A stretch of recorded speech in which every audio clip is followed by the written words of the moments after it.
Sadhguru Jagi Vasudev is a realized master, mystic, and yogi.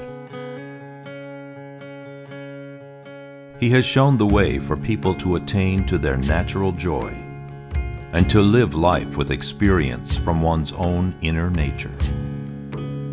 His presence is filled with grace and compassion.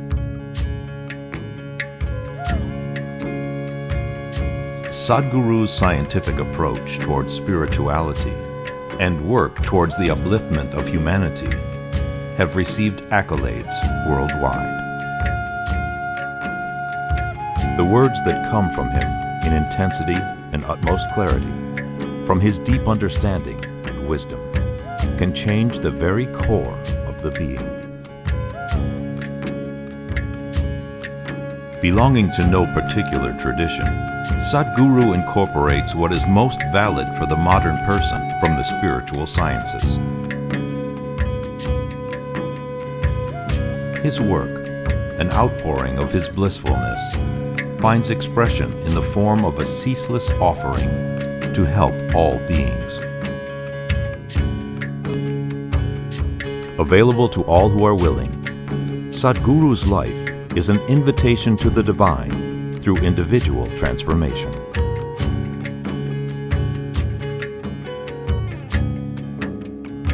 Welcome to the silent revolution of self-realization.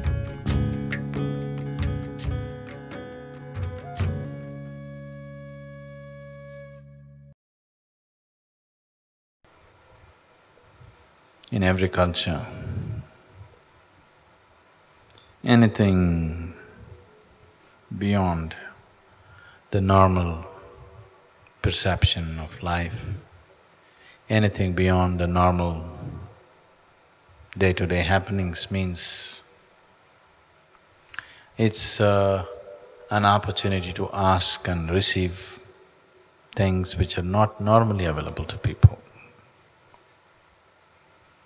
The Santa Claus of the West, who is bag full of gifts, or the traditional three boons of India. Whenever God appears, he offers you three boons. You can ask him what you want.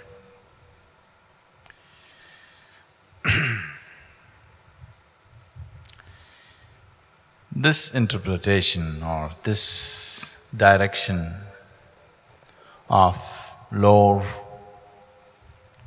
and stories that have… why this lore has taken in this direction is always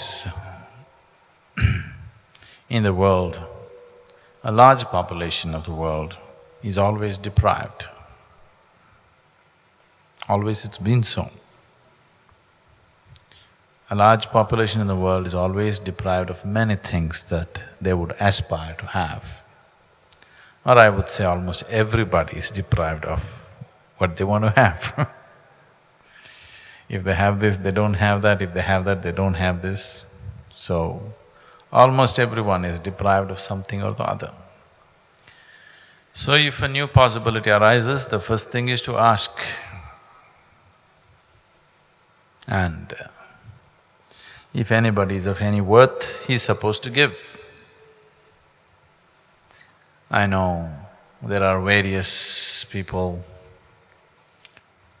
there are various prayers and lamentations of the so-called devotees where they're swearing by the god and saying, if you cannot even give this, what kind of a god are you?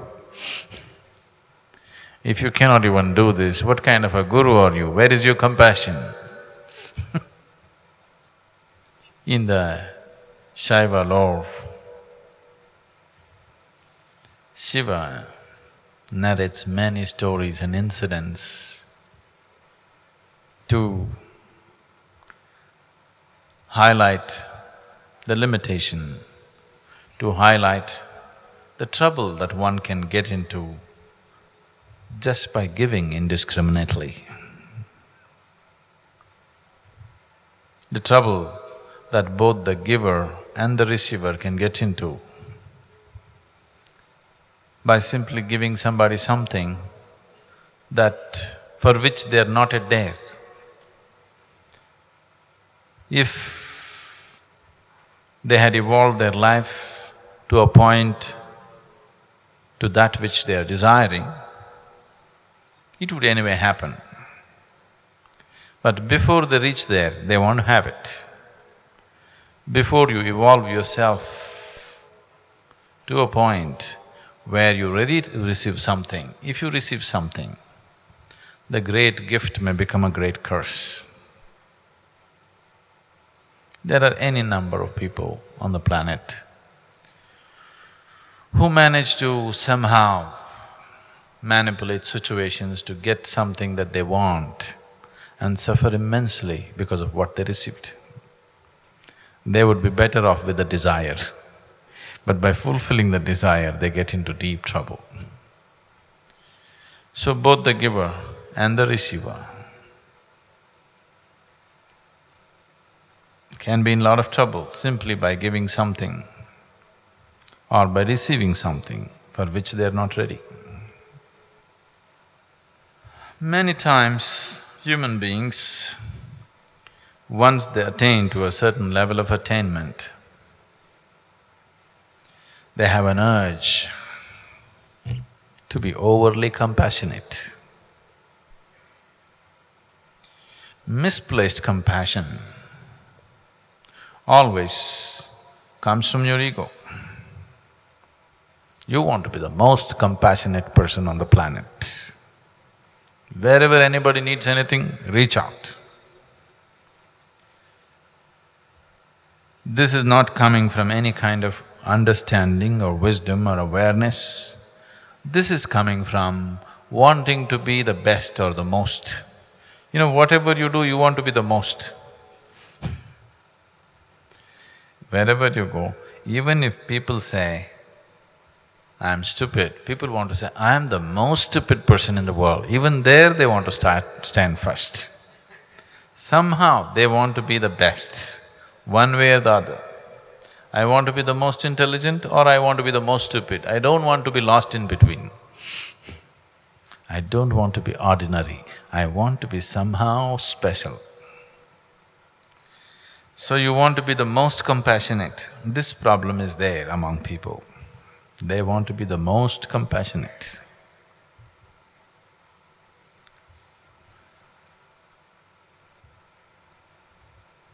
True compassion is not about giving or taking. True compassion is just doing what's needed. You have no preferences of your own. Simply doing what's needed is compassion. You revving yourself up into a huge amount of emotion and reaching out to somebody is not compassion.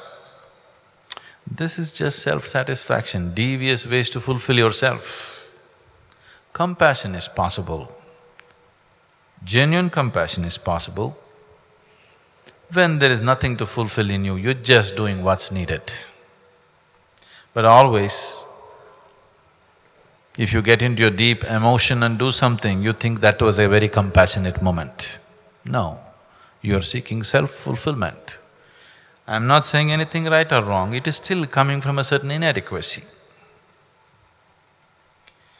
So one overly compassionate sage who was indiscriminately disposing of people's needs because of his austerities, he had attained to a certain capability and he was giving it away. So one day Shiva called him and tried to advise him. See, this is not good. The way you are dispensing gifts and boons to other people, this will not bring well-being to you or to the people whom you give. It may bring you much trouble, it may bring him much trouble or both of you much trouble. So, stop giving these boons. People come and ask, it's okay, you don't have to give. Parvati, Shiva's wife, who was sitting there, she said, oh my lord, how is this possible? As it is, there are very few givers in the world. As it is, there are very few people who are willing to give anything in the world. And a few men who are giving, you are trying to restrain them also. What is the point? At least a few men who are willing to give, let them give. You must explain this to me. This is not fair. There are very few givers. That also you want to discount and make it much smaller? Then Shiva said, see, this is not about depriving people of something. This is not about depriving the world of receiving something, nor is it an effort to deprive the person to have the pleasure of giving something. It is just that instead of helping people to evolve where they will naturally receive the bounty of life, an unevolved person, if you give something, you will only overburden him, you will only destroy his life. If you're concerned about somebody's ultimate well-being, you must put him through the painstaking process of evolving him to a higher possibility where he will receive higher dimensions of life, where receiving just happens to him because he deserves it. If you gift a ton of gold to an ant, it will only crush the ant. It will not make the ant rich, it will only crush the ant. So what you give, how you give is very important. You don't just give because somebody is asking. Let me tell you a story. Once there was a very sweet sage, sweet one, not like me.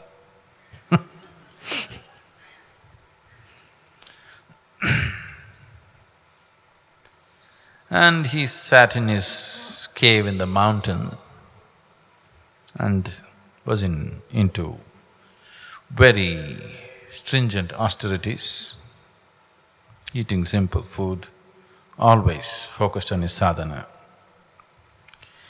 One day a king came hunting in the forest, then he found this cave, came inside and saw the sage totally absorbed in his meditation. He bowed down to him and he was thirsty, he wanted to drink water. He looked around, there he found a real mean-looking vessel, a real mean-looking vessel. We don't have such a thing in the ashram. We dispose of the mean-looking ones, whether they're vessels or people or whatever.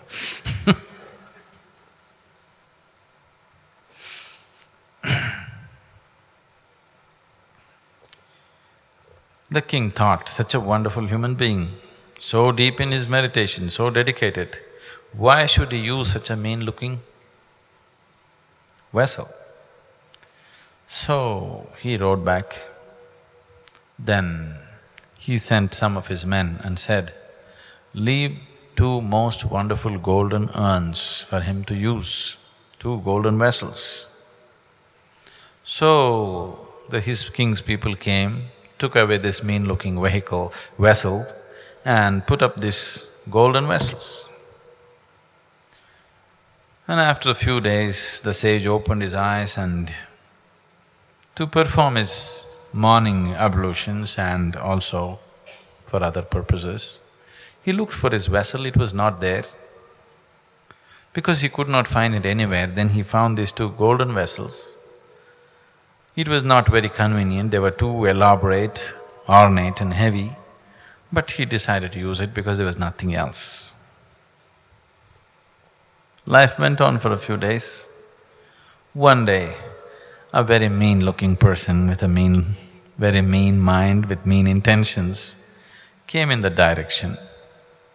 He walked into the cave and the first thing his eyes fell on the golden vessels. Then the sage welcomed this man, served him a small meal that he had. The man ate, but his eyes were fixed on the golden vessel.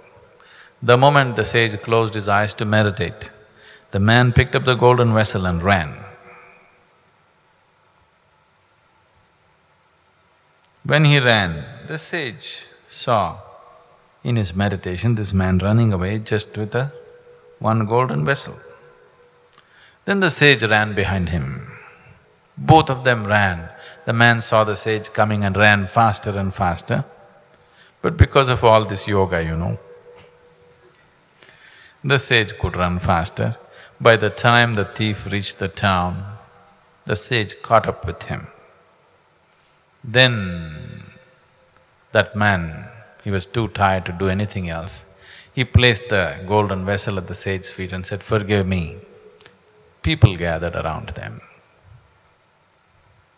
The sage said, "No, no, no, I had one more. You just forgot to take the other one. I just came here to give you the other one." And the man didn't know what to do. And the people who looked at this whole scene really humiliated the man, because he stole from such a man who is running behind him to give him the other vessel that he missed out. The sage went back. He went back and he started looking for his old vessel. He searched the whole cave everywhere, here, there. In the process of turning everything around, he pulled out a few baby mice who were there, and also the mother mice. When he turned everything around, these baby mice fell out. The mother mouse, terrified, ran away, abandoning the children. So, the sage ended up with 5 little mice. The mother was terrified, never came back. So he started feeding these baby mice with little grain that he had, and they were slowly putting on weight. One day, a cat walked in and mopped up 4 of them. The 5th one, the willy one, went and hid in a corner and escaped. But 4 of them, the cat mopped it up. Then this one mice, he was feeding it and making it grow. Then one day the cat came. He chased away the cat. The mouse was so terrified. So the sage, out of his compassion, thought, how long can I protect this mouse? Every time the cat comes, I'll have to open my eyes, I have to come out of my meditation. This won't work. Out of his siddhi, out of his capabilities, out of his sadhana that he has done, he decided to turn this mouse into a fierce cat. So the mouse became a cat. So the other cat stopped coming because here there is a fierce cat. After some time, a wild dog came looking for the cat. Then he chased away the wild dog, but the wild dog hung around, waiting for an opportunity to get the cat. Then he thought this doesn't work, and again he used his powers, turned the cat into a dog. Then the dog was fine for some time, and the dog likes to roam around. One day he came running into the cave with a tail in between his legs. When the sage saw a panther was chasing the dog, he stopped the panther, chased away the panther. Then he sat there and thought, this is getting too troublesome. Every time I close my eyes, either I have to protect a mouse or a cat or a dog or something. So he decided the best thing is to turn this into a lion. He'll be the king of the jungle. Then I can turn him loose in the forest, he will be safe. I will have no problems. So he turned this dog into a big lion. Now the lion roamed about the forest. When he walked, every other animal ran away seeing the lion. But though this was the body of a lion, it still had the heart of a mouse. He was feeling very diffident. If they come to know that I am just a mouse, what will they do to me? He was always going through this struggle. Many people are going through this. They are in the society, in the world, they are like lions, but inside they are like mice. They are constantly struggling within themselves, always. Whenever a person he is placed in a situation which is beyond his writ or want, then that person will suffer so much insecurity and fear. Because of this fear, in his mind, so many evil thoughts will arise. This happens every other day in the world, all the time it's happening. It happens here also in the ashram. If you give somebody which is beyond their want, if you give somebody which is beyond their capabilities, if you give somebody beyond what they deserve, suddenly they become so mean-minded because somewhere inside they are small, they have to put on the big act. Now they will start thinking all kinds of nonsense. So this lion was feeling very insecure. He is a lion as far as the world is concerned, everybody is afraid of him, but within himself he is a mouse. Then he thought, the only other person who knows that I am a mouse is the sage. If I finish him off, nobody will know that I am a mouse, I will be a real lion. With this intention, he walked into the cave. The sage was sitting and meditating.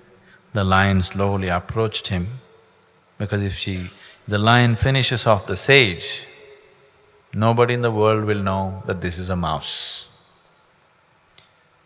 As he came closer, the sage realized. Then he looked at the lion and said, "This was not right of me to turn a mouse into a lion." And he turned the lion back into a mouse and said, "Get out of here, fend for your own life." It is nature for a cat to eat a mouse, for a dog to eat a cat, for a bigger animal to eat the dog. It is natural, unless they evolve to that position. If you give them that position, they will only suffer and they will bring suffering upon everybody. So Shiva went on with the story and he went further. I will stop here.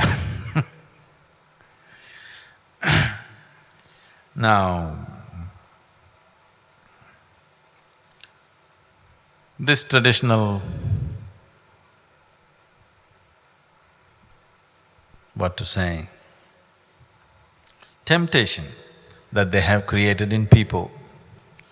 If you ever see a holy person, if you ever see a sage or a saint, first thing is ask for what you want, it will happen.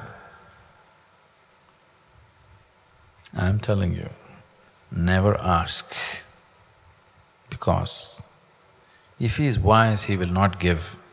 But sometimes he is just in a state where he says, okay. If he says, okay, you're in trouble, because you will get something that you're not ready for. If you get things that you're not ready for, life doesn't become better. Life only becomes turmoil in so many ways.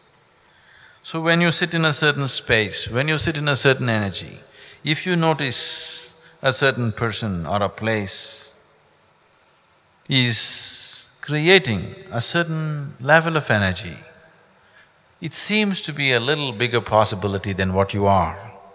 That is a time when you don't think of anything, when you don't ask for anything, you simply sit.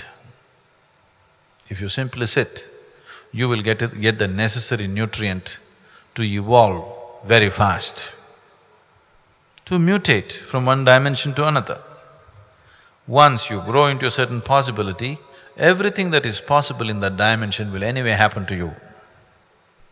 If you do not grow into that possibility but just aspire for that, then you're just bringing heaps of trouble upon yourself. So meditation,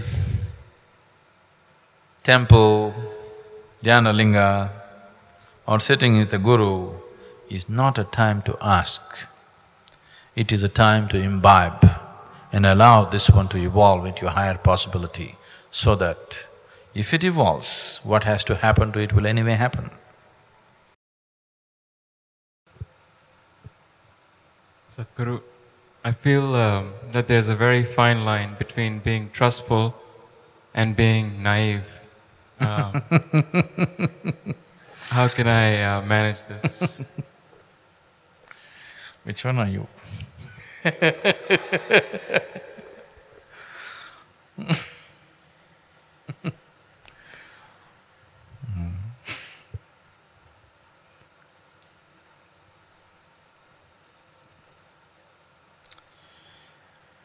Right now,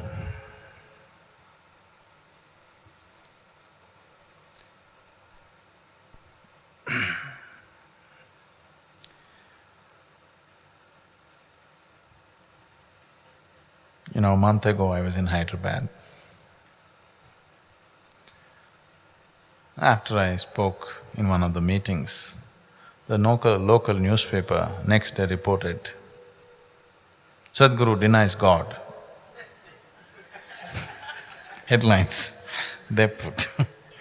The heading of the article was, Sadhguru denies God or something like this. And it went on to describe how I deny God. Why this thing is happening is simply because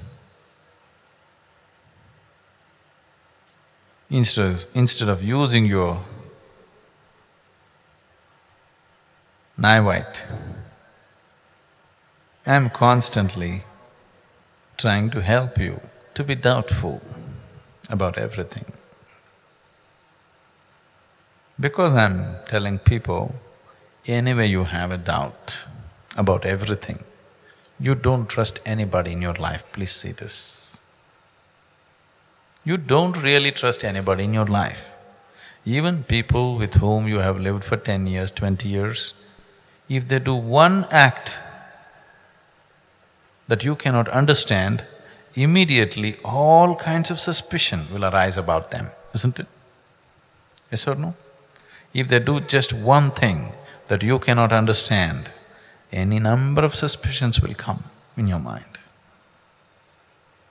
A guru is always a suspect.